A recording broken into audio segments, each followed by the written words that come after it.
the accoutrements that we have, do they mean anything? Does it mean anything in the big picture, or does it mean things in the small picture?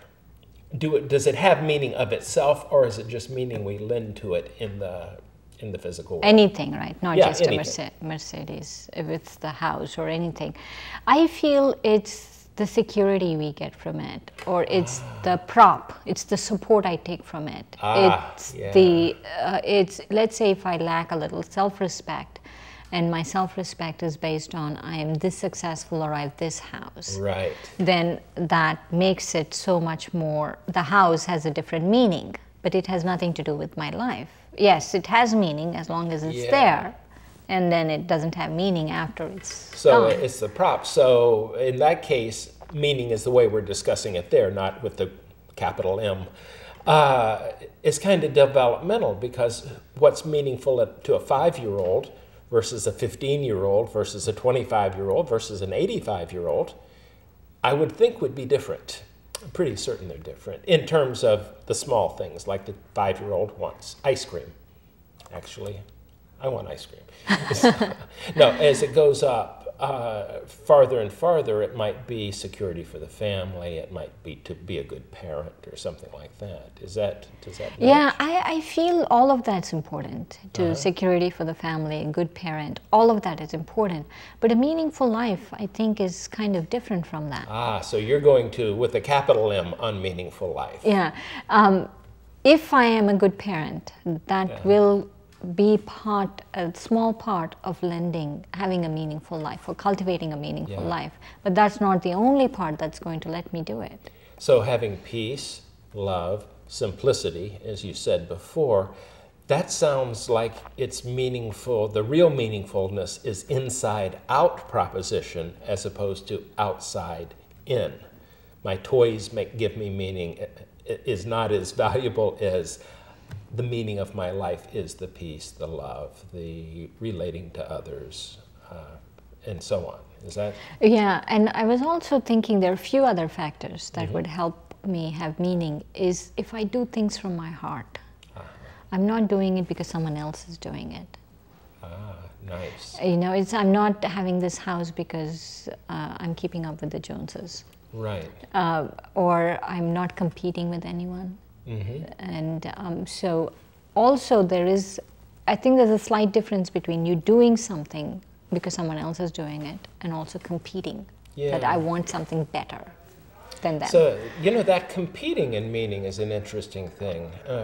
Many years ago, I'm not sure if I ever shared this story with you, my wife and I spent about 5 weeks in Bali, and then there was no television, we couldn't understand the radio, and so we'd walk from village to village, just passing the day, and we passed by a volleyball game.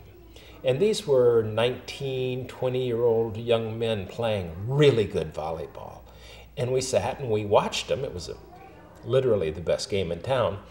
And in that sense, I would notice that when someone would hit the ball, even for a game point, and hit it out or make a dumb move, all he would do is laugh, and everybody would laugh, and they'd change sides and start a new game. It was the first time I realized that there is nothing inherent in blowing the game, losing the game, that should make you angry with yourself. I went, he's not even upset. They were playing the game. They were competing on one level, but not competing on another level. They were just playing the game. They were just playing, and the game had rules. But I think that's what I hear you. It's okay to go for a win, but not be attached to it. And this might sound counterintuitive, but I feel when you compete, you're wasting your time. Explain, Someone might think, oh, but they're wasting their time, or they're not playing for winning, or they're not playing because they're not competing. But I feel if you are competing, you're wasting your time. Because how long can you say, I want something better, or I want to be better than someone? How long are you going to keep doing that? Because it's a never-ending cycle. There's always somebody with more that you'll compare yourself at the next level. And it's just a never-ending game that you keep playing, and it's nothing that's going to give you any kind of fulfillment.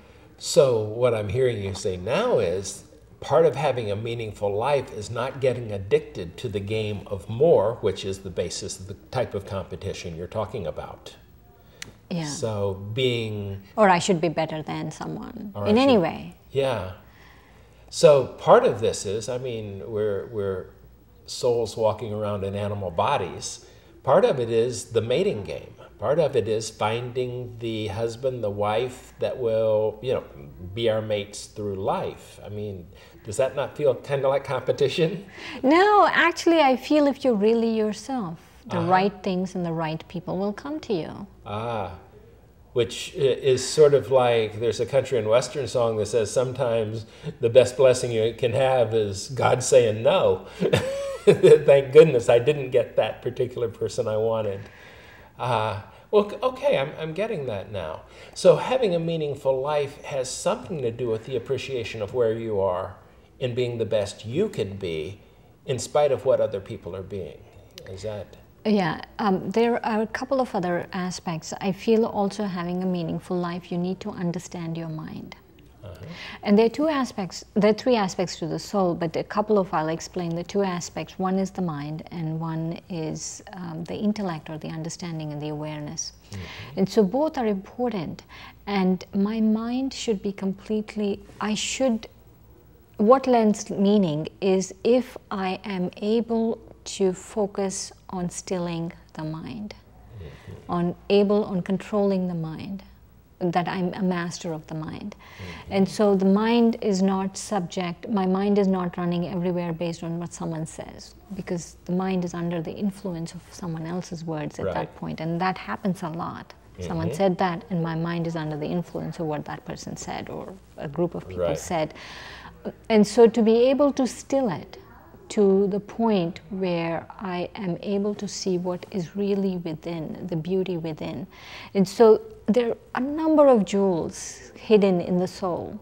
And those jewels can be seen just like if the water is still and it's clear, and you can see to all of the jewels in the bottom, in the same way that my mind and my intellect, or my understanding and awareness, is very clear. So getting peaceful and quiet is part of understanding who you really are in the beauty within that. Right. And so a meaningful life is not that, of course it's a life of calling also. It's not just a life of I'm doing this or that, but I'm doing something that I'm called to do, but also I have meaning in that calling. Yeah. So in that calling, there's the old story of the three masons.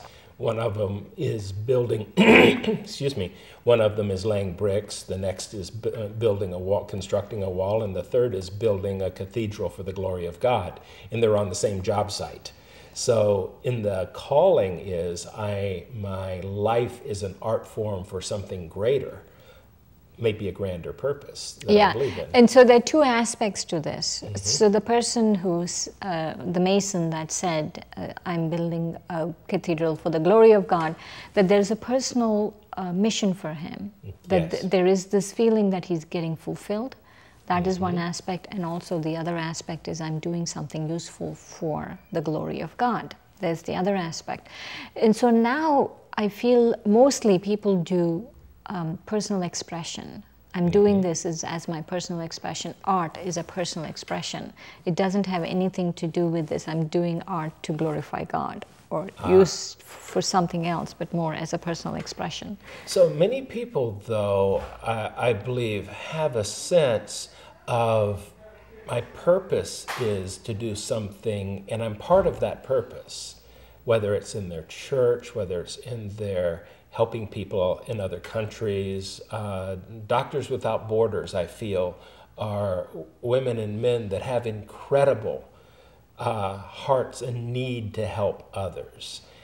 Is that part of their meaning too, to go out and reach across? And sure, and I feel that that is good, that they're helping others, but also if they're helping themselves, if they're helping to still their mind and completely understand who they are, that would lend their life a lot more meaning than just helping others. I see.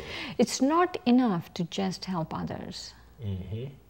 You have to have the clarity of self. So you're not being a human doing, you're talking about being a human being. Yeah, because then you can sustain it. Otherwise you burn out very quickly. If it's just external, you burn out very quickly.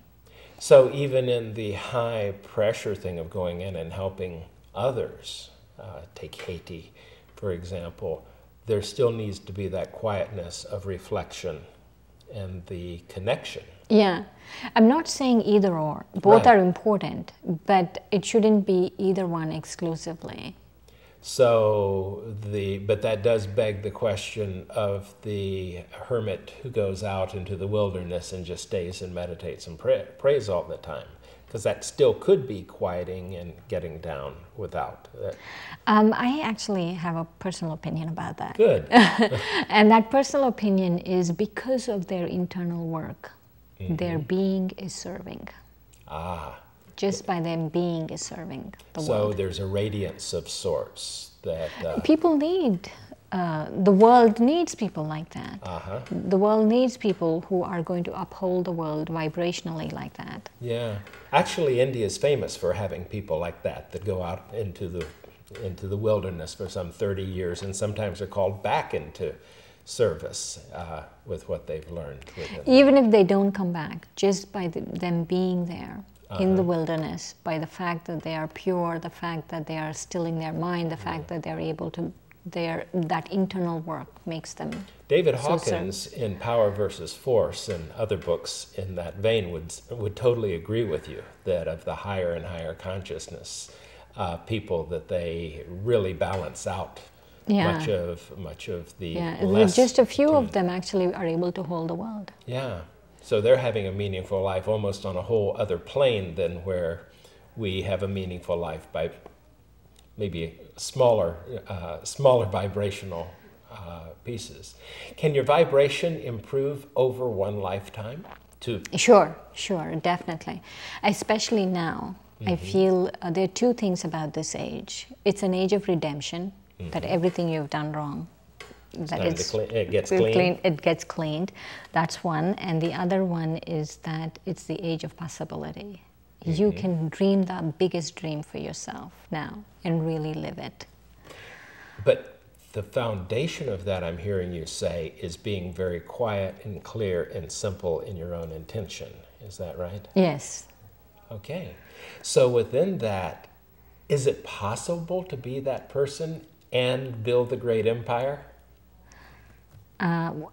What's the empire here? Well, to be the corporate world, you mean? Sure, corporate world. Can there be corporate people that are quiet inside and simple? If they're building an empire doesn't come from greed. So now we're almost back to here's what I do because I do it. So if it comes from just sheerly loving the game, that should be as good a motivation. Yeah. Which is it's not one-upmanship, not because they're competing with someone else. If they're able to do all of that and build an empire, then yes, definitely. So we're back to just like the volleyball game in Bali. Then if the sheer love of the game is you can play very, very hard and you can score a lot of points and you can move higher as externally would look, oh, now they drives a Mercedes or whatever, but not for the same reason. That other ones would say, I need to have it. I can't afford it, but I want to show everybody that I look like what I know I'm not. Okay, good. So what would you tell someone who who felt their life did not have meaning? Ask and you shall receive. Ah, very nice. And they should ask what specifically and how? That I want meaning in my life, actually loudly and clearly. And I would personally, because I have very immense and deep faith in God, I would ask God. Yeah. So you'd ask God, I want to have meaning in my life. And not have any preconceived notions about the message I'm getting. So you can't say I want to have meaning for my life and I want it to look like I get to be president of the organization. Yes. Okay. Any other last minute? I think that kind of surrender, that kind of letting go of the outcome is what lends life meaning. Because sometimes I feel we shortchange ourselves by our limitations. God could have a much bigger dream than the president of the organization. Very good point. So let go, let God, and cultivate your meaningful life that way. I like it. Thanks, Shireen. Thank you for joining.